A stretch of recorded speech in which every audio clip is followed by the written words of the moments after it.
Hey there, angry faithful. I just wanted to drop in, bend your ear a little bit, get your attention.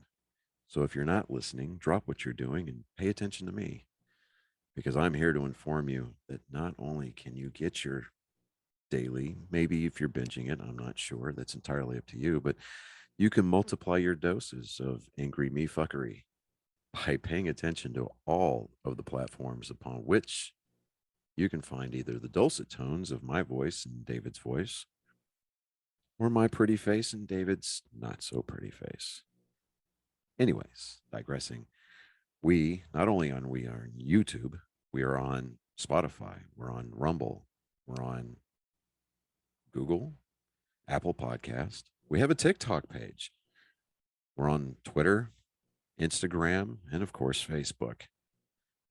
So if you find yourself fuckery deprived, curl up with a nice hot mug of shut the fuck up and just listen. Open those ear holes and be prepared to be cream pied like it's the first time. Thanks for listening. Welcome, Angry Faithful. Today on Psychos and Sociopaths, we're going to go ahead and we're going to go over the Watcher, the Netflix series, because of the actual event and of how it actually happened and what's the weird stuff. And Johnny's actually taking the reins on this one. Yes, this is a rare appearance. Sound like you now. This is a rare appearance by me. Hopefully to become more commonplace like it used to be back in the early days of Psychos and Sociopaths. Trying to get life settled down out here. And hopefully we can make this thing take off to where our avocation becomes a vocation. Yeah. In layman's terms, that goes from being a hobby to something that we actually get paid to do. Yeah, I still like it. All right, so there's a lot of source material out there. Yes. As it relates to this particular case. Now, this case did become a lot more mainstream popular with the Netflix series. Yeah, because the article I sent you, it was dated back October 11th, 2022. Yeah. And, but I mean, this case apparently goes back a ways, but yeah. I braved the clickbait jungle out there to try to do some research. BuzzFeed, of all places, had an article out there. There was 13 myths. There was 13 myths surrounding the Netflix series. And I love the way that BuzzFeed titles their articles like, I'm here to debunk 13 myths from The Watcher because it wasn't 100% accurate. Well, no kidding. You think? Yeah. Something that's dramatized, it's gonna be messed up. It's gonna be messed up. Right. So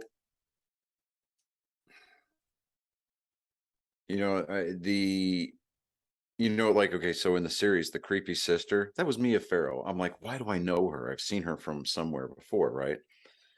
The one with the round rimmed glasses and the pigtails. And Mia Farrow, she used to be married to Woody Allen back in the day. Oh, okay. Yeah. Then Woody Allen before Woody Allen married his adopted daughter or something like that. All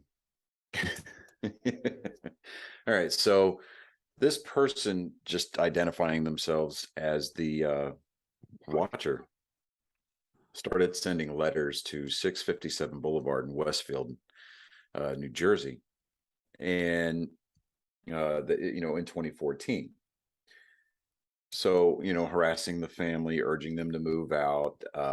Basic stalker stuff. Yeah. Now, the name of the actual couple is Derek and Maria Broaddus. Now, and their children, as well as their day-to-day life, and it was, these letters were describing details that only the Broadduses would know. Yeah, someone brought that up today. It's like, did they even assert the house for like cameras or anything? Well, one okay, time? so there's the first myth is that they immediately moved in, right? Well, Yeah. that didn't never happen. The Broadduses never actually moved into the house. Now, according to Reeves, uh, uh, Weideman, who originally reported on the Watcher case in 2018, they were, quote, headed over to 657 Boulevard, just dropping off stuff. And then there's my annoying dog. They weren't planning on, living there immediately. They got the first letter from the Watcher 2 days or so after closing. Once they got that, it was like, okay, well, we're certainly not going to sleep here. Derek and Maria Broaddus received 3 letters from the Watcher urging them to move out. Now, this was an actual fact. The couple actually received 4 letters while they owned the property. They received the first 3 letters within a span of about a month and a half, and the 4th letter a few years later after they put the house on the market.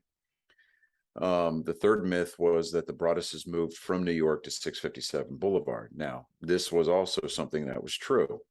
They moved from another house in Westfield to 657. Well, the fact of it, they actually already lived in Westfield, but they moved to 657 that, when they bought the property. Mhm. Let me see here. Maria was raised in Westfield, while Derek grew up middle class in Maine before getting a job at an insurance company in Manhattan. So, unlike in the series where they portrayed him as a lawyer, he worked for an insurance company. So, And they the fact that they had to kind of dig deep to be able to get the funding available for the loan on this house really kind of hits how home a little bit harder. I looked at the price on that house going through the stuff. $1.3 million for that house. He must have been Yeah, well, really good okay, at so insurance. comparatively speaking, all right, so you're looking at, there's a lot of different factors that go into appraising real estate and what it's worth, what the market's going to be. First and foremost is the comps, the comparable prices for housing in that same area, that neighborhood specifically. Okay. You're going to look at the tax appraisals. You're going to look at, just a ton of different things. So, like, okay, for example, the house that I bought down here, uh, just outside of Lake Jackson, it's just a little over $400,000 is what we're paying for it, but it's actually worth just a little north of 6. Mm, Okay. So, and that's just because, one, the neighborhood that we're in, the, the, I guess for lack of a better term, the features of the house, the amenities that are there here in the house already, mm, as far as like options, it's a custom build, blah, blah, blah, blah, blah. Right. So a yeah. lot of that goes into that. So when, and then also too, we're looking at it from the standpoint of, we're down here in Texas, and this is one of the more affordable places to live in the country. Okay. Um, as far as like cost of living versus housing prices and things like that. Yeah. Housing prices up in the Northeast are going to be traditionally a lot higher from our point of view, but it may be the norm there Still is. because the cost of living, I the hate wages that you're, but all that aside, there was in the show, there was secret tunnels that in 657 that the Broadduses, that the neighbors roamed around and lived in. There were no tunnels, so that was completely dramatized. Okay, so there is no tunnels in the house. Right. Okay. There was a basement, but the Broadduses never found tunnels. They had obviously done a thorough home inspection. The dumbwaiter that their son was so mesmerized by in the Watcher was also 100% fake. Oh, Uh, Now the um, the old guy that posed as the building inspector and then later came out was, part of the Preservation Society, John Graff in the series. Um, the myth is that he lived at 657 Boulevard with his wife, his mother, wife, daughter, and son. which is where he murdered all 4 of them and he never got caught. The fact of the matter is, John Graff, known in real life as John List, never lived in 657 Boulevard. He did murder his family. He had 2 more sons, but it was a different house in Westfield, and he got caught decades later. The crime that was portrayed in the series happened in the early 70s and not the 80s. Oh, okay. So basically, what they did was they pulled the Jeepers Creepers. Yeah, basically. Now, another myth is that the neighbors who lived behind the Broadduses, played by Margot Martindale and Richard King, Big Mo and her husband, right? They seemingly staged a murder-suicide and then miraculously returned to their house in Westfield. Now, the fact is there was little to no crime in Westfield, so the Broadduses neighbors never committed the murder-suicide. When Wiedemann initially reported the Watcher for the cut, the website that you sent me, he learned that that people were complaining about the police enforcing parking violations in downtown. And that's the level of the criminality, leaving your car too long in a nice little downtown area. So basically, the cops were bored. It still surprised me. I have a coworker that he had a couple of tickets because he went down in Dallas, and he just, we can park anywhere here. We're not going to get ticketed for it. He got tickets like in Dallas because of that. Yeah, I was like, you got tickets for parking? Where were you at? I was like, I was down in Dallas. Well, if you notice in the bigger metropolitan areas like Dallas, Houston, San Antonio, Austin, even, you're going to have those dedicated park and pay, lots. So I mean, they're there for a reason. They don't want people parking on the streets, I guess, for traffic flow and accessibility for emergency services, that kind of thing. Yeah. The character Dakota, the one that ran the security firm or the security monitoring system, was a real life character who had a romantic relationship with the Broaddus's daughters. Now, Dakota's character was embellished from a real life security person that the Broaddus's hired when they bought 657 Boulevard.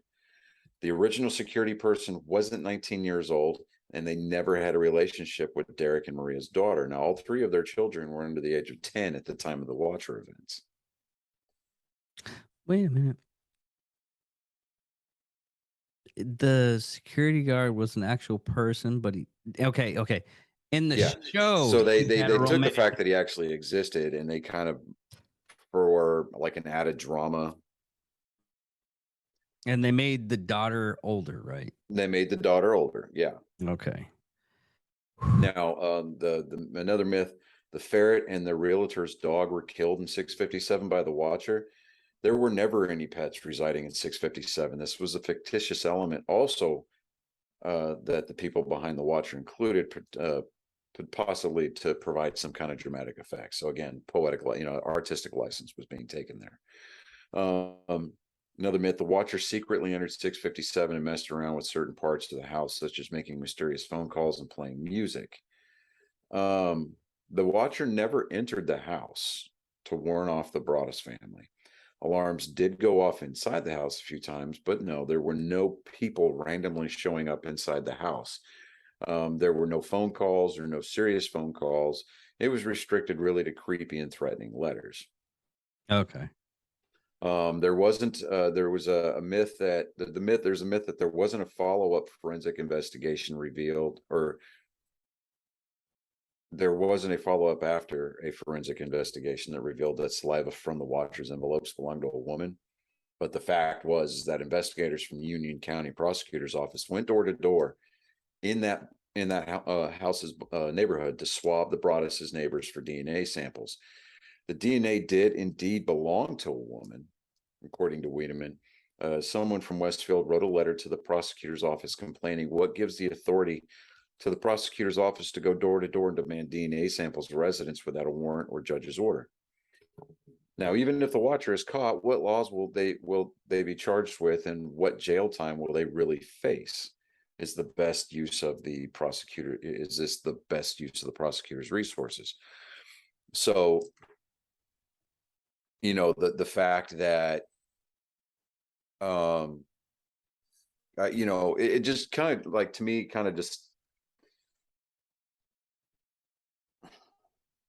I think to me, that makes it look like the entire neighborhood was in on it. Well, they had it for the DNA. It was like a 9% white person. There was only one person that was upset about the DNA swab that was actually man, I just had this and my phone moved. Well, while you're finding that, you noticed in the series in the show that all of the letters were typed on a typewriter. Yeah. Now, And on the Watcher seemingly wrote the Broadduses to their letters on a computer. Now, according to CNET, now for those of you who know, CNET is a tech website. In anything and everything related to the tech world, video games, computers, things like that. CNET's pretty much your go-to source. Now, they said that the letters themselves were typed with the signature typed in a different font than the body of the letters. Now, another myth was that the Broaddus family is still heavily stuck on solving the Watcher case, and members show up at 657 Boulevard because they're too disturbed by the letters they received. Now, the fact is that the Broaddus family doesn't care about knowing who the real Watcher is, and they just want to remove themselves from their involvement with 657 Boulevard. Wiedemann said to Vulture, they are quintessential American suburbanites who want to be able to live their lives, take their kids to soccer games, and enjoy going to the Jersey Shore. I think that they know that at this point, even if they were to catch this person, what good would it do? well, And finally, the myth that the real estate agent bought the property from the Broaddus family and moved into 657 Boulevard themselves. Now, the fact is that the real estate agent never moved into the property. In fact, they helped a couple buy the house from the Broadduses in 2019. In an updated article about the Watcher case by Wiedemann, he reported the Broadduses asked their real estate attorney to give a note to the new owners that read, "We wish you nothing but peace and quiet that we once dreamed of in this house." yeah. Here's the person's name that was mad. What was there anyone mad about the DNA roundup? At least one person was, and that person's name was Malcolm Manxie, Mannix. It was a TV show, first aired in 1960s, in which Lieutenant Art Malcolm helped private detective Joe Maxon solve crimes, which meant that someone near 657 Boulevard, who appeared to be have working knowledge of the 60s pop culture, had written an anonymous email complaining about the attempt to unmask the Watcher. Several messages to Maxon's email address bounced back. So that being said, there was actually people there. The Watcher was actually trying to disrupt the case. Of course, stalkers usually do. Yeah. Now, what's interesting to note that, okay, so yeah, in the series, they sold the house. And you knew that they were kind of taking a loss, but they were at peace with it. They sold it at a loss of $400,000. Yeah, Um, read that. but they had been going around telling people about it, though. So telling people about the house. Now, so let's see, they did tell the police that and what can I say? Or what can I say? This is talking about, let me see here. Well, the police in this case, the Watcher case, Yeah. at first they didn't take it any mind or anything. Even the police chief at that time when it first started was just put it to a side. And then eventually a new police chief came in and he literally said, "This whole thing is so botched up. I have to go redo everything." Because the police chief at the time when it first started was basically, "Oh no, we're just gonna put it underneath the rug. Nobody really cares. Just nothing dangerous about it or anything, so he Right. doesn't really care. And the new police chief, along with the mayor, they just went after it like, I mean, they haven't found anything yet, but they went after it with like a fine tooth comb after that.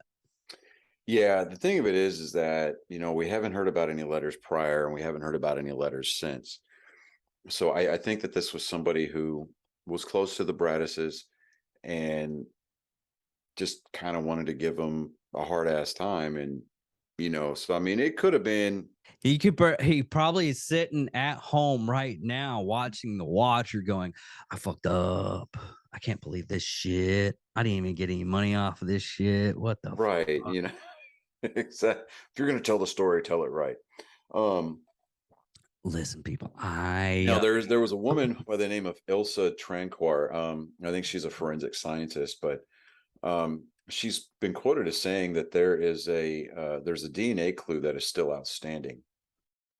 4 years after receiving their first letter, the Braddises published an article in the Cut detailing the failed initial investigation by local police. Now, the prosecutor's office was persuaded to try one more tactic, which was the DNA collection, right? Mhm. And so, despite cooperation from their neighbors who volunteered samples, the forensic examiner failed to produce a DNA match. Now they then closed the case and refused to take the investigation further by looking into DNA, which had been uploaded to ancestry databases. But according to the Cuts article, the watcher's identity will only be found through a confession or a DNA match. Now, when the limited series Creepy Trailer was shown on Netflix, there was a lot of people that they were like, yeah, I'm really not going to watch, despite all the buzz. I mean, these are people that were kind of like closely related to the Braddises or living in the area. Let me see here. But I mean, it's and but when I read there, there was an article from Cosmopolitan, yeah, the magazine. They did an article on this in their magazine and online.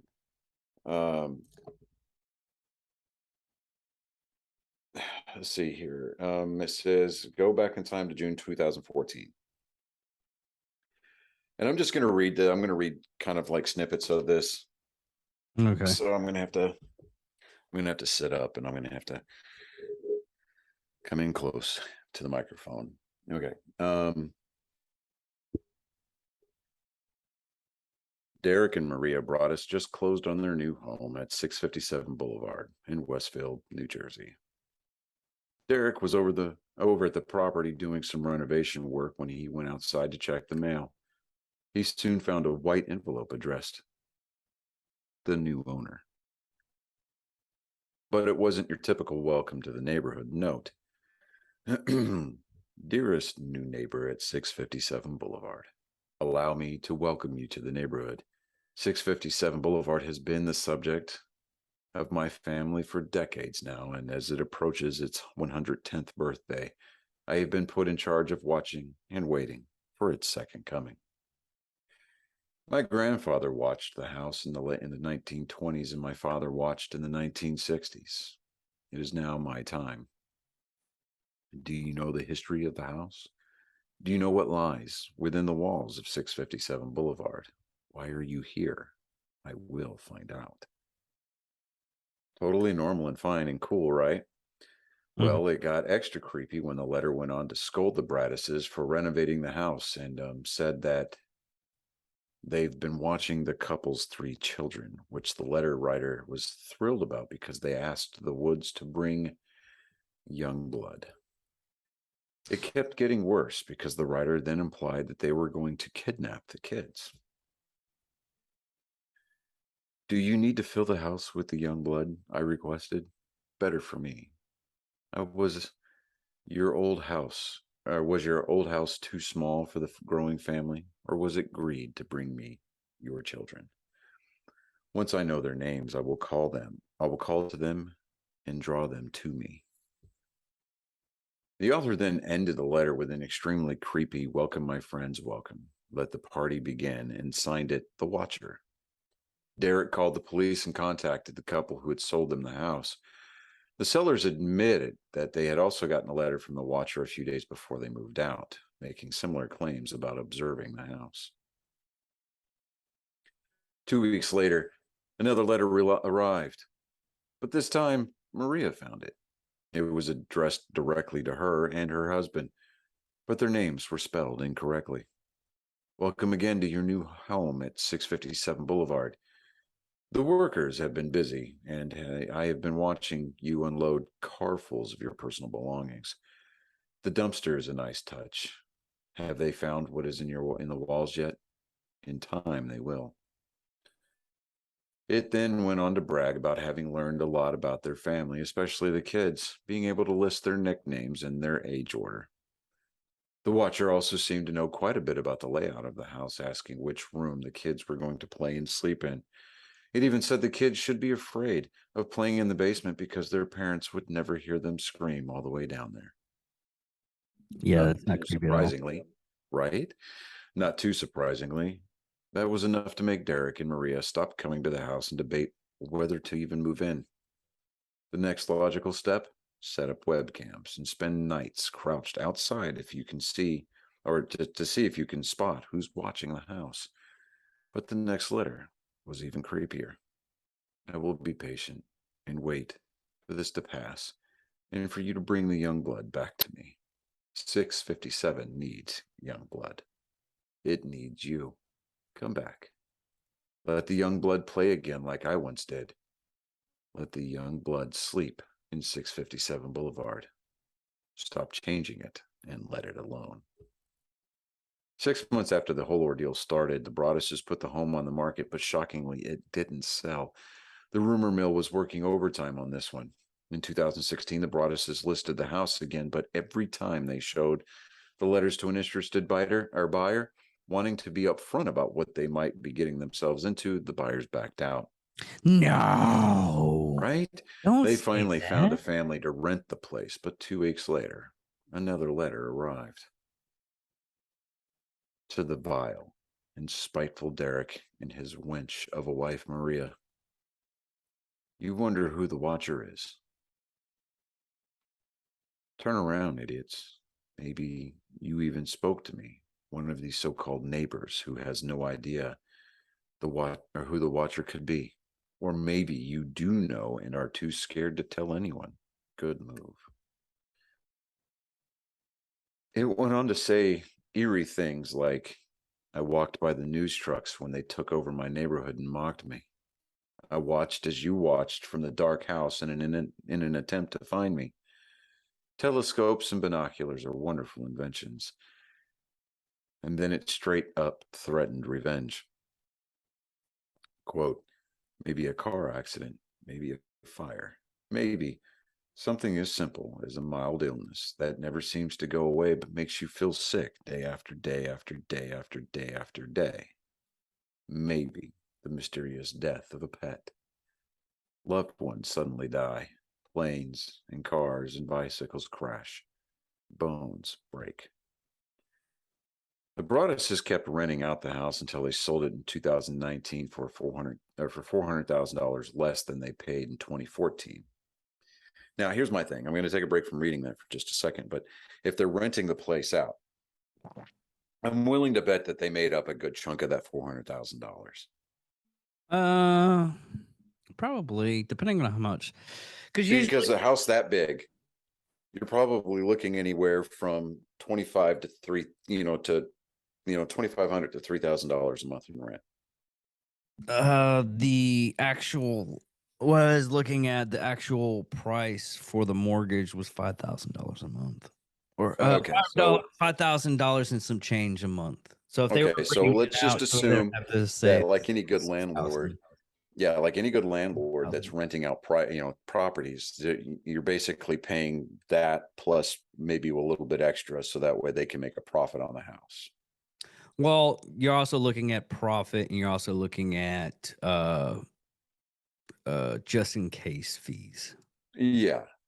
Now, while we still don't know for sure, and the family is in some ways still trying to figure this out, even 8 years after they bought the house and 3 years after they sold it. But there are some pretty convincing theories. The Broadduses initially thought that the watcher might be one of the other people who put an offer in on the house and lost. The boulevard was an in-demand street in Westfield, and the sellers had received 2 other offers.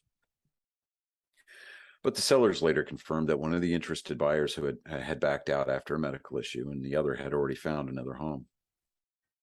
The next theory is that it was someone who lived in the neighborhood. Now, police questioned various neighbors, and the Broadduses hired a private investigator to run background checks on some of the people around them, but nothing noteworthy came up. The Broadduses then sent a letter to the neighbors detailing plans to tear down the house, hoping it'd make the watcher angry enough to send another letter, but nothing came. When that didn't work, the Broadduses hired 2 former FBI agents who found several things in the watcher's letters that indicated that they were written by an older person.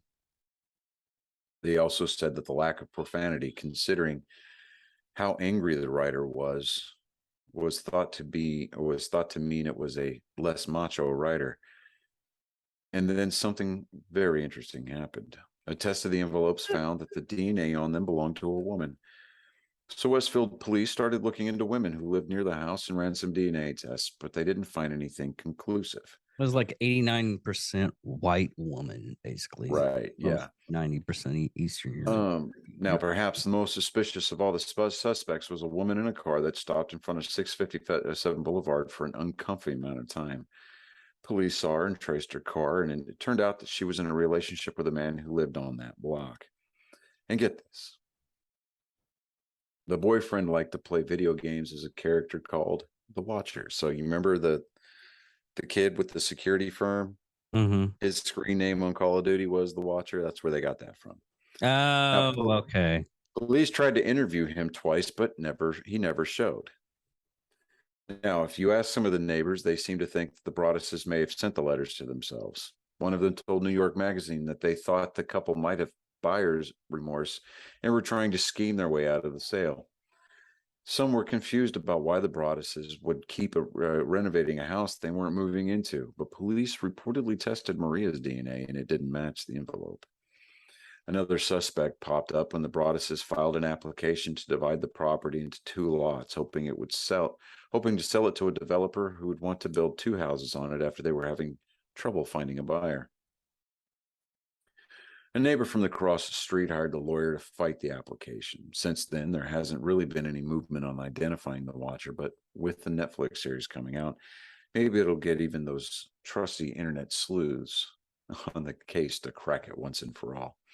So, I mean, there's, In my opinion, the only thing I could think about this, and this is just my idiocy and everything, I think it's just some guy going out there and he's doing on this. He is freaking laughing, and you can get in trouble for this bullshit because Yeah. it's still considered harassment. But I honestly believe it's just some guy going out there and laughing his ass off, and he's like, "I can't believe it's gone this far." But okay. why do I hear that TikTok sound? They're not going to know. They're Oh never yeah. going to know. Oh. Yeah. I mean, I hear that playing in my head and I'm like, okay, whether or not the watcher is real.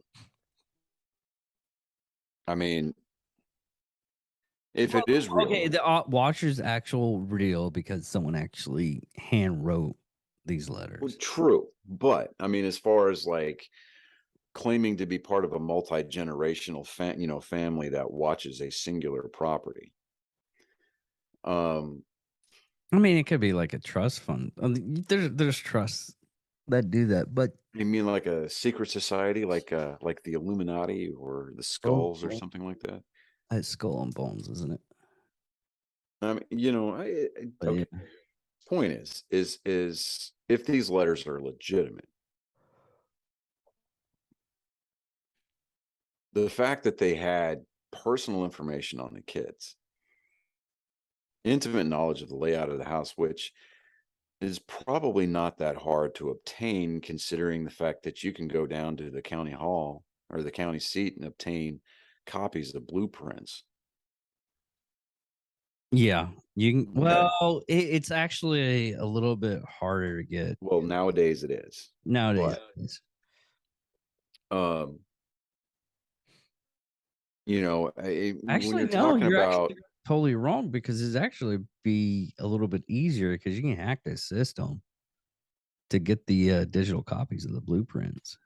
okay, But that being said, yeah, as it pertains to this particular case, yeah,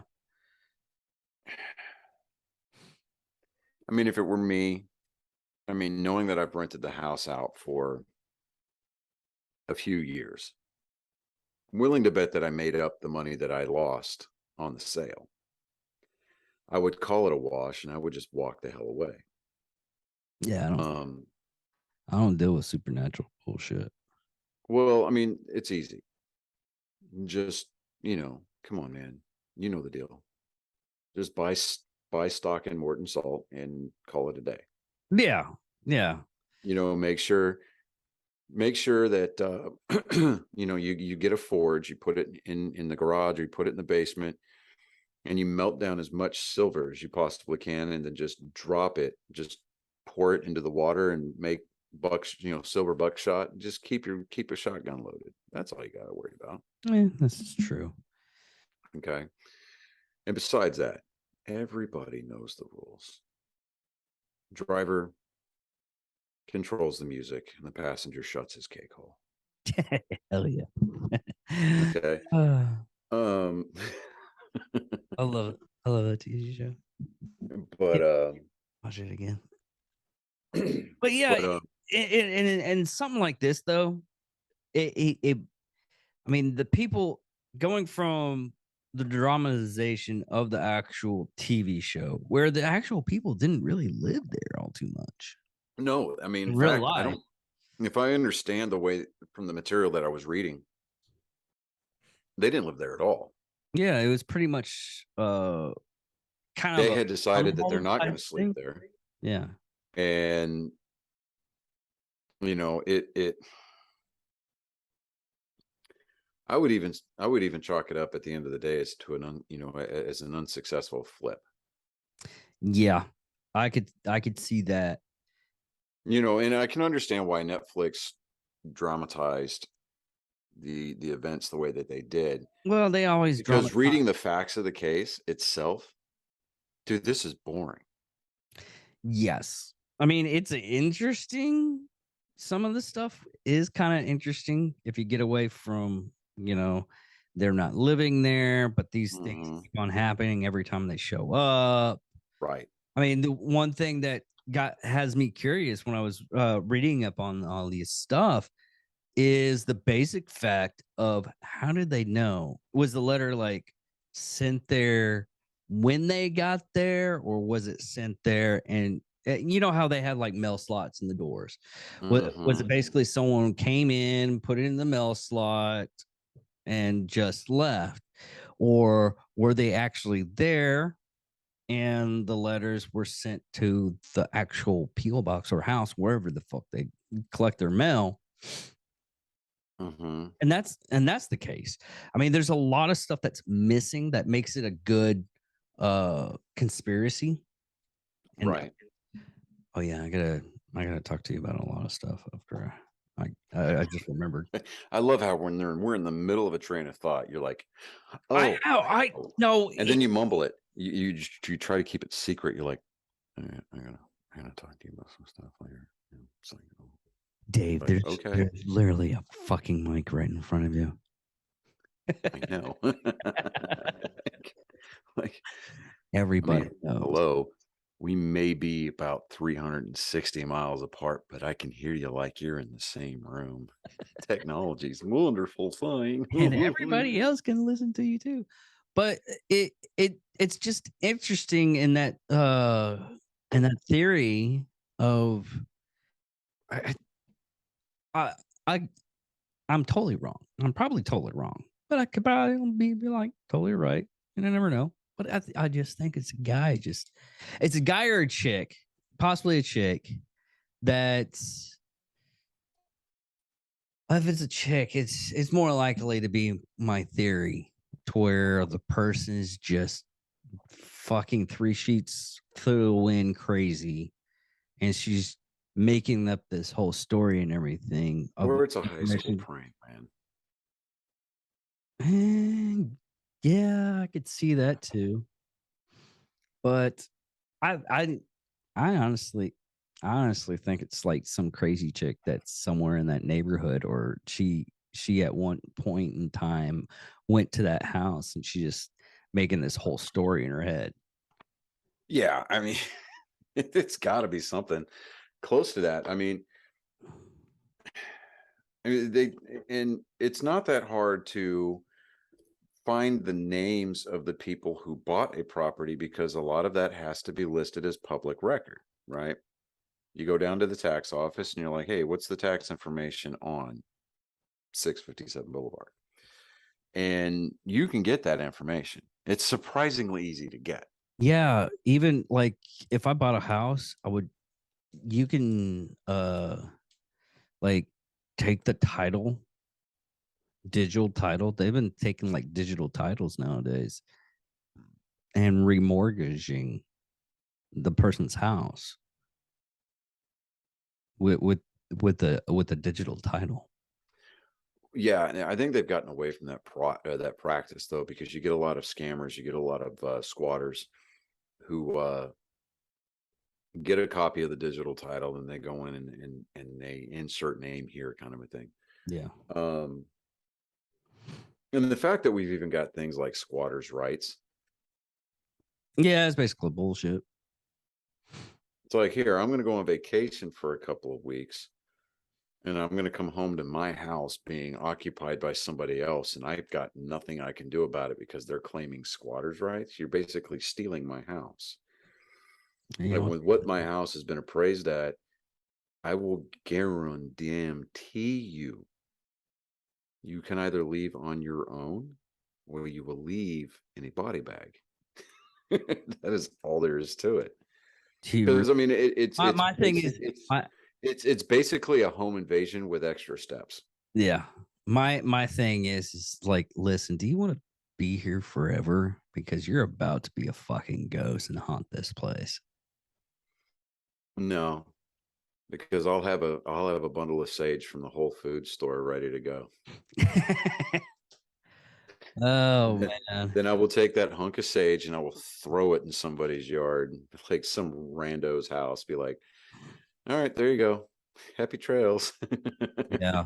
Yippee ki But on the other note, since it's one of our day in day in and of Saturday episode that it's gonna post late.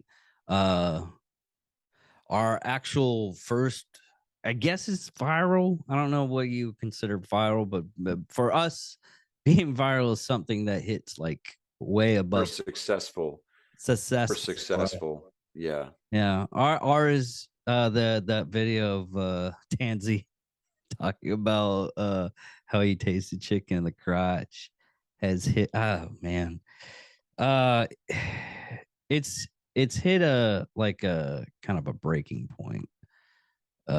So it's finally we're at 8,586. So and we got like we went from 80 followers on TikTok to 151 because of that, which I'm praising Tansy and of that just for coming on and helping us out. And another thing, check out his book. It's called it's sometime in he hasn't given me a time frame when it's coming out. He said it's coming out like Amazon. I was like, is there any way? I was like, yeah, we got pre-orders and everything. Where's the pre-orders information? So I can Hmm. set it up on our sites and get it. But he hasn't given me anything. So it's one of those things. I know he's busy, but it's Pig Latin, a seriously funny, true story, uh, by Eric Tansey. And I'm probably going to do this until the book comes out because he's a wonderful guy, great guy to talk to, and he from from going from police department, getting fired from the police department, and he talks about it on that episode, what happened. Getting fired from the police department after working there for 8 years, and then starting his own distillery. He started his own distillery while he's a police officer, and that's what got him fired. Just stupid. And going from that, from being a popular podcaster, owning his own distillery. I mean, it sometimes it's good to fail. I mean, he didn't fail at being a cop. He failed that the people failed him by firing him. And now he's successful. He's about to put out a new book, probably going to be on the New York Times bestseller in nonfiction.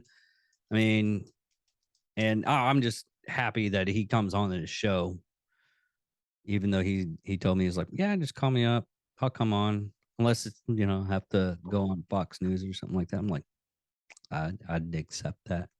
I don't care. You're doing He needs to plug us on one of those appearances. I don't. I honestly, I don't care if he did. If we write a review for the book, which I'm supposed to get an email from him with the book, because I'm gonna read it earlier before it goes out and published. He's like, it's not a refined one. I was like, dude, just send it to me. I'll read it. I'll read it in a day. Because what after the stuff that you actually talked about on the show that's in the book, I want to read that more, and stuff that he's talked about on his own podcast, Fairly Stop. I'm like, dude, I want to read that book. I was like, hands down. I'm one of those people that I love just reading it before everybody else. All right. So you know how earlier in the week during Nerd Sports, you'd kind of half-assed, kind of thrown out the gauntlet about the Army Air Force game. Yeah. I was looking at ticket prices. Okay. $135 a seat. And there's some that go for $218.76 a seat. That's not bad. Huh? That's not bad. Army Navy game is like $1,000 a seat. Oh, I know. But like the nosebleeds, and we're talking nosebleeds, Mm-hmm. $50 or $60 a seat, basically. Plus, every seat, doesn't matter what section you get it in, it's going to have a $10.25 service fee attached to it. And I'm like, whoa. That's not that expensive. I mean, it's expensive to go see a football game no matter what. But yeah, I totally agree with you on that. I mean, it's not for, barely making it by people living paycheck to paycheck. But, someone that has like a little bit extra funding and everything. So, but I'm proud of myself on another thing while we're on here. We're just emptying out extra space while we're talking to everybody. Mm-hmm. I didn't go in this. I've been that was one thing when I noticed when I was listening to what you call it, the BC episode, BC Sanders of Schefter podcast. It was one of those things that every other thing I was saying is like, well, you got, and I was just adding extra stuff, and I was like, I'm gonna cut that right now. But I guess that's all. So, oh, wait a minute. Let me see here. Okay, so the Air Force has got a lot of because I've just gone to both Service Academy's websites for their tickets, right? Yeah. The $234 tickets, Army sold out. Air Force still has some. Okay. So it's section off to which side you want to sit. Yeah, I guess they really are trying to avoid fist fights. And I'm like, yeah, okay, I can understand that. Let me see here. Ticket information. Oh, I'm looking at Army Navy. All right, so really, that's not bad. Or of course, it's sold out, but that's really not bad. Priority seating is $129. Club seating is $189.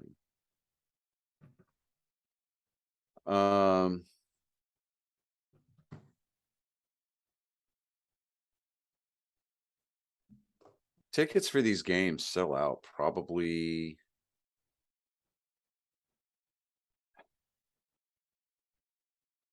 a year out.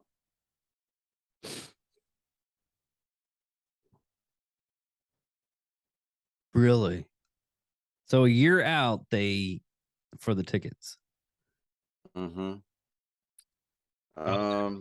There's Cynthia's. There's a note that says, please note, as of October 3rd, 2022, tickets for the 2022 game through the Army West Point allotment are now sold out. Please stay tuned for upcoming information regarding the 2023 game in Foxborough, Massachusetts. Jesus. They're going to play the game at Gillette Stadium next year. Oh, nice. Now, Cynthia sent me a message because I sent her a TikTok video, something to do. The video was, what do you do with your broken vibrators? And the lady in the video said, it was like, I don't know. You just take it to someone's garage sale and just put a sticker on it and just put it there and just walk away. Now I kind of want to do that shit.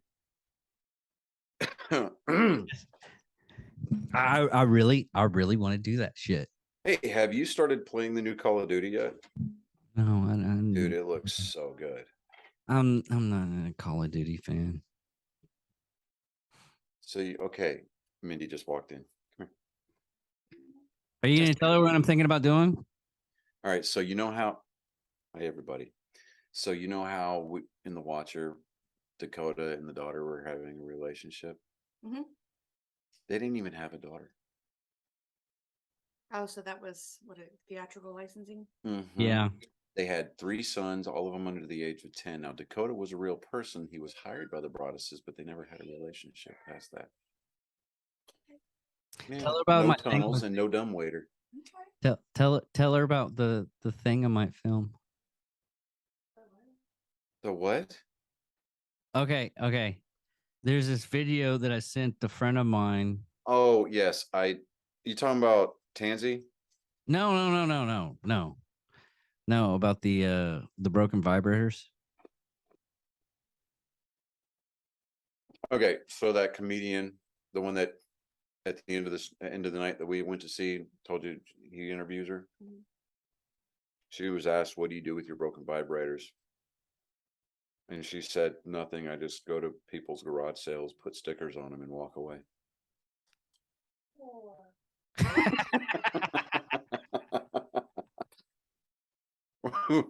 Right? Oh my God. I want to so do this. All right, but let's go ahead and land this plane because yeah, I do want to watch a little bit of college football today before I try to suffer through game 2 of the World Series. Well, everybody, thank you for listening. Thank you for watching. And thank you all for bearing with us, even though the last bit was just random bullshit that we usually just hand out freely. And if you are watching on YouTube, please subscribe, do the yada yada. But at Rumble, I guess it's called Rumbles on that one. Wait, hold on. Okay. See if I can do this properly. I was doing trying to think of the orientation here to the screen. As you're watching it, hit the. It would be over here. Over here, hit the subscribe button, hit the notifications button too, and the turn like them on. right here. You don't have to leave us a 5-star review. We want you to leave us a 5-star review. In fact, you have to leave us a 5-star review. You can rake us over the coals in the comments. Rake us over the coals in your actual written review. But leave 5 stars because, much like the sugar-free Haribo gummy bears, we want to feel you. We want you to feel exhausted, empty inside, and cursing our name by the end of the evening. You're welcome. And thank you for watching Psychos and Sociopaths Walker Edition. All right. Thank you, everybody.